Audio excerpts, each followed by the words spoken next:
Krishna. Very happy to be here at the Temple of Vedic Planetarium, the Narsinga wing, which was opened yesterday at the Temple of Vedic Planetarium in a grand function. And we have Mr. Sachin Boradia, who is representing Cushman and Wakefield, the project management consultants for the Temple of Vedic Planetarium finishing stage. And they were on a heavy deadline to get this done. I would like to just take all of you through a tour through the eyes of the very person who was involved in the execution end to end. So Sachin, first of all, congratulations for Thank you so much, making this happen, and to the entire team of Cushman. Thank you. And we are at the entrance door. So why don't you start explaining about some of the feature of, what we see here? Yes, surely, Babuji. So the place where we are standing right now, this is actually the transition space between the main wing and Nursing Day wing. Okay. The round columns over there is the Nursing Day wing. Okay. But this is like a transition area. Okay. So this kind of bridges the design of the main dome as well as Nursing Day wing. What's this green? Yeah, so this green it's quartzite material. Okay. It can't be qualified as a marble, but it's more like a quartzite from Brazil. So we call it Brazilian green marble. So this is used as a major theme in as finishing material throughout, basically. Brazilian green marble, exquisite. So once we enter here, so is this what, Makrana white? No, this is actually Vietnam white marble. Vietnam, so marble from Vietnam, okay. Yes. And So, what about all the others? Yeah, so we just did a sample inlay. The flooring is yet to be completed, but the important thing is the features here. So here we have some very interesting material. This is sodalite. The blue marble that you see is sodalite. Basically, it's a semi-precious stone, and this is red jasper. This also is a very high quality stone. So these are actually small chips that you see here. Okay. Are kind of fused and made into slabs so that we can do this inlay. Fantastic. Looks so beautiful. Awesome. Yeah. And what about this? Yellow. That is yellow Valencia from Spain. We've got this yellow Valencia. The whole theme, it kind of flies down. So the yellow one is from Spain. The red one is from? Red jasper. These are from Brazil. Brazil. And they kind of make it, assemble it here. And the blue one is from? Same, Brazil. Brazil only. Wow. Amazing. Amazing.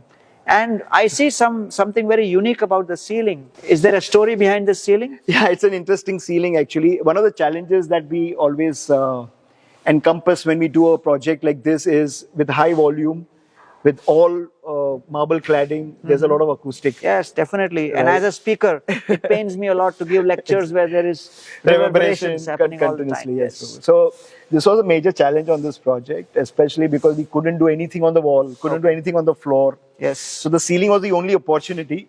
So this ceiling that you see here is an acoustic seamless ceiling. Wow. It's by a product called Himalayan Acoustics. Wow, Himalayan. So that's a brand of the ceiling, and it's got 6 inches of acoustic layer. So there is a calcium silicate board that's first put. Okay. The calcium silicate is for the purpose of fire retardancy. Okay. And water resistance. So calcium silicate. After that, there is glass full insulation. Oh. After that, there is fiber mat ceiling. Amazing. Then there is felt. Oh. Then there is felt paper. Then there is paint, acoustic paint.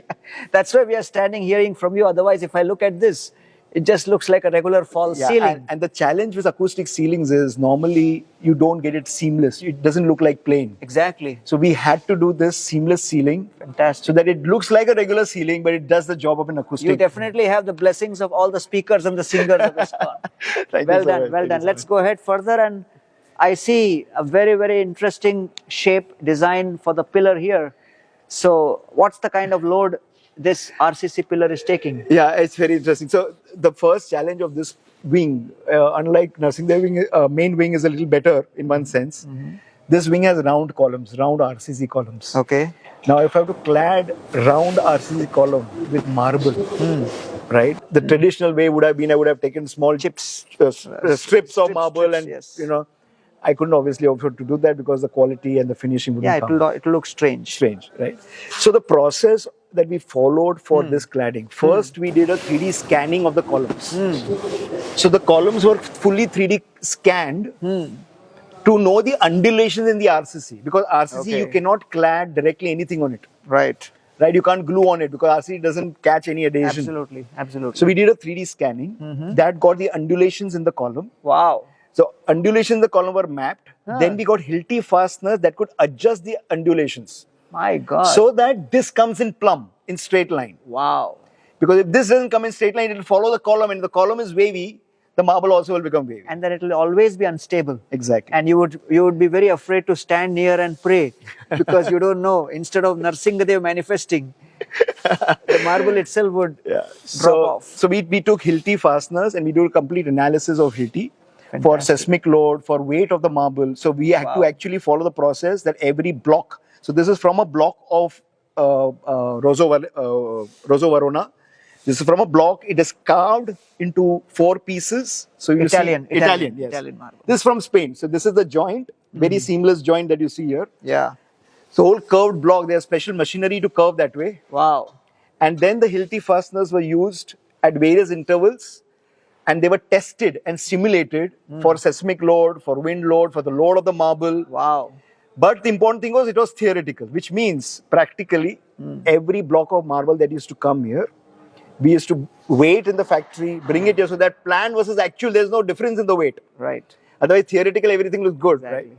So once they came here, we installed it and then we did something called a pull test. Okay. So What's that? you actually put the weight that is there, assumed to be on the column. You do a simulation by actually pulling the fasteners. You mean you did all this stuff for each of the pillars? These are not done for all the pillars, but these are done as sample tests for most of them. Amazing, amazing. So that you know once you clad it will hold the place. So then we cladded it. It's a dry cladding. Wow. And then we had a second layer of we did white cement bonding also with a special chemical treatment. So this we had to be very sure because these, especially, these ones are still okay, the red Right. ones, but you see the green and the black ones, they go all the way up. Right. So the whole loading factor had to be perfectly calculated. So before we this actually- technology which you have just shared is something very amazing and unique, of putting the clamps inside and as per the undulation and everything. Such a attention to detail, and Srila Prabhupada says attention to detail is symptom of love. So I can see that so much of devotion has gone behind planning each and every detail, because if you just look at this pillar, you would never know what has gone behind this pillar in Yes, terms yes. of a detailed story. Congratulations to Thank your you team so for much. making it happen. This pillar looks even more fascinating. What is this? Yeah, it's even more complicated. Number one, because of its height.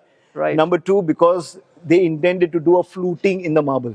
Wow. Whose idea was this? This is the designers. The designers, Wow. Swamataji and Rangavati, they wanted fluting. Amazing. Now, fluting was for a double purpose. Right. In this area, which is under the dome, is high acoustics. So acoustic needs 2 things. It needs reverberation management and it needs sound diffusion. Okay. So this kind of fluted columns actually allowed the sound to get diffused. Reverberation management and Diffusion, sound diffusion. Sound the sound should be diffusion. absorbed and sound should be so diffused. this is what it does. Yeah, this does that. Fantastic. Of course, adds to the aesthetic value as well. Amazing, amazing, amazing, amazing. So Maharaj is also here. So what about this one? This is black Marquina marble from Italy. Okay. So this also was cladded along the column with the same philosophy, Right. with blocks, curved out of blocks, marble, and then fitted. These are all profiles in aluminium. Oh, this die is casted, aluminium. aluminium Okay. die casted, Is this gold foil? and there's a gold foiling over it. Fantastic, amazing. And let's now come to the part where we see this dome. Yeah, so the So what's about the dome? the dome is interesting. This is it's of course the main dome is much more bigger. This is 1/4 the size. Right. But the challenge of the dome again is the acoustic, because a dome is the mother of acoustics. It just reverberates sound.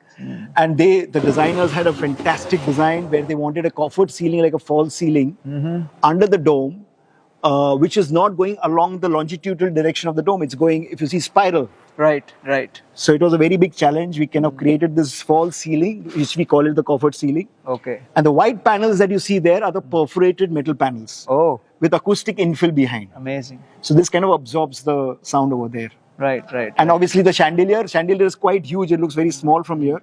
The chandelier is approximately 5 meters in diameter and around 8 meters in height.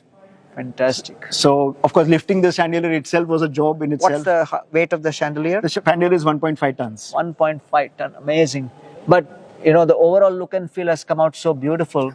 And can you just tell me something about this different personalities on top? Oh, of course, the 8 demigods. These are the demigods who actually came during Narsingadev when he appeared in this world to pray. Oh, okay. So okay, they are okay. all the ones. Brahmaji is there, Lord Fantastic, Indra is there, Lord fantastic. Shiva is there. So Amazing. And this main altar? yeah, this main altar is obviously very beautiful. If you see the backdrop, that's Sudarshan Chakra. So very beautifully designed. And again in black Marquina marble, this was carved basically, Fantastic. with a machine router. So we have the entire black Markina Sudarshan Chakra. Amazing, amazing. And what's this altar? The platform is black granite. This is black granite from Andhra. We've got the best black granite possible, and that's become the base of this basically. Thank you very much, Sachin, for giving your valuable time, and Thank you so much. congratulations to Kushman for making this entire, thing happen on time. And thanks to Swaha Mataji, Ambrish Prabhu, and all the designers. Thank you so much. Thank you all very much, Hare and Krishna. we invite all of you to visit the Temple of Vedic Planetarium at Sridham Mayapur, and especially to have a look at the Narsingha wing, which is open and ready for darshan for all of you. Thank you. Hare Krishna. Hare Krishna.